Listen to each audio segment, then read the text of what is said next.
કચ્છના રાપર તાલુકામાં આવેલું ગેરી ગામ પાંડવ કાળ સાથે જોડાયેલું પ્રાચીન નગર માનવામાં આવે છે. માન્યતાઓ મુજબ પાંડવો પોતાના ગુપ્ત નિવાસ દરમિયાન આ વિસ્તારમાં નિવાસ કરતા હતા.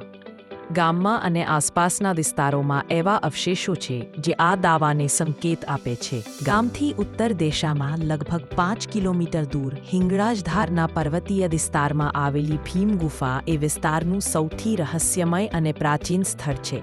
આ ગુફા કેટલી ઊંડી છે અને ક્યાં સુધી જાય છે એ હજી અખંડ રહસ્ય છે. સ્થાનિક લોકકથાઓ મુજબ એક સમયે અહીં ભીમ આવ્યા હતા અને તેમણે એક વિશાળ પથ્થર પર ગૂળો મુક્કો માર્યો હતો.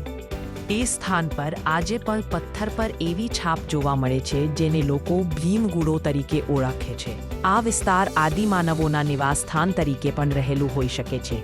જો અહીં વૈજ્ઞાનિક રીતે સંશોધન થાય તો પાંડવ કાળ અથવા મેગલિથિક યુગના અવશેષો મળી શકે છે. ઇતિહાસના અનેક પાના છુપાવતું ગેરી ગામ આજે પણ સંશોધન અને સંરક્ષણની રાહ નિહાળી રહી છે.